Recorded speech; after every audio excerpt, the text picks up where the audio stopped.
तो Amy organic के quarter 4 के रिजल्ट्स आ चुके हैं और कंपनी ने लगभग 37% की टॉप लाइन ग्रोथ दिखाई है क्वार्टर 4 में और 146% का नेट प्रॉफिट रहा है। तो 9,500 करोड़ का इसका मार्केट कैप है, 59 का प्राइस टू अर्निंग है, आर रिटर्न ऑन इक्विटी आपकी 16 की है और आर इसका 19 का है। तो 59 का पी थोड़ा रिलेटिवली हाई है। अभी इस वाले वीडियो में हम डिस्कस करेंगे मैनेजमेंट ने क्या गाइडेंस दिया फ्यूचर को लेके 2026 को लेके। तो एक बार समझ लेते हैं बेसिकली ये कंपनी करती क्या है। तो ये कंपनी केमिकल मैन्युफैक्चरिंग कंपनी है और केमिकल में इसकी जो इंडस्ट्री है वो आपकी फार्मास्यूटिकल इंडस्ट्री है, दूसरा आपका सेमीकंडक्टर इंडस्ट्री हुई और तीसरा आपका एग्रोकेमिकल और आपका ये जो कॉस्मेटिक सेल इंडस्ट्री हुई। इनके लिए ये डिफरेंट डिफरेंट टाइप के केमिकल बनाती है। तो इसका जो मेजॉरिटी ऑफ रेवेन्यू आता है वो फार्मा वाले सेगमेंट से आता है 84% और 60% अदर केमिकल वाले से आता है। तो एक बार समझ लेते हैं कि ये बेसिकली करती क्या है। तो ये कंपनी दवाएं मैन्युफैक्चर नहीं करती है, लेकिन किसी भी मेडिसिन को बनाने के लिए जो मॉलिक्यूल बनता है उसको बनाती है। तो बेसिकली आप मान के चलिए कि कोई डिसीज़ है जिसके लिए एक पर्टिकुलर टाइप का केमिकल समझ लीजिए कि उससे वो डिसीज़ का क्योर होता है। तो एमी ऑर्गेनिक क्या करेगा, उस पर R&D करेगा पर्टिकुलर केमिकल पे और R&D करके उस केमिकल से उसका मॉलिक्यूल बनाने की कोशिश करेगा जो कि आपका मेडिसिन के लिए यूज हो।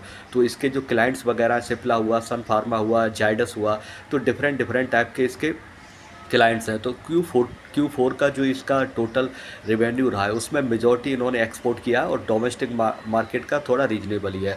तो मैनेजमेंट ने भी माना है कि अगर फ्यूचर में जो कि यूएस ने टैरिफ वगैरह लगाए, जो ट्रंप ने अभी एग्जम्प्ट कर रखा है फार्मा वाले सेगमेंट को अपने टैरिफ से, तो अगर फ्यूचर में टैरिफ लगते हैं तो उसका इम्पैक्ट जो है इस कंपनी के ऊपर भी पड़ेगा। तो मैनेजमेंट की अगर आप कॉल देखेंगे तो उन्होंने 25% की गाइडेंस दी है अपने जो टॉप लाइन ग्रोथ को लेके। तो 25% के हिसाब से 2026 में ये ग्रो करेंगे। तो 59 के पी के हिसाब से 25% की ग्रोथ है, तो उस हिसाब से आपको अपना डिसीजन बनाना है। अगर मैं मैनेजमेंट की गाइडेंस के और एबिटा के बेसिस पे इसका फॉरवर्ड पी 2026 के लिए कैलकुलेट करके करता हूँ तो वो लगभग 48 या 49 का निकल के आता है।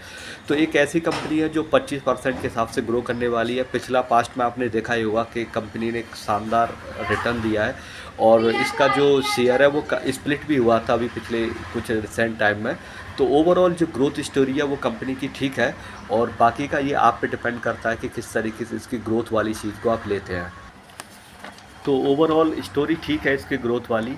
तो अभी तो ऐसा कुछ लगता नहीं है कि कंपनी के अंदर कोई प्रॉब्लम वाली चीज़ है। गाइडेंस भी ठीक है 25% के हिसाब से। तो ये आप अपने रिस्क और एपेटाइट के बेस पे देख सकते हैं कि आपको डिसीजन लेना है या नहीं लेना है कि 59 के पी पे। तो मुझे लगता है कि आने वाले दिनों में ये जो करंट सिनेरियो इसकी वजह से मार्केट थोड़ा गिर सकता है। अगर गिरता है और थोड़ी सी इसकी वैल्यूएशन अगर रीजनेबल रेंज में आती है तो आपके लिए एक अच्छी कॉल हो सकती है। लेकिन अभी थोड़ा सा price to earning relatively high है उस हिसाब से।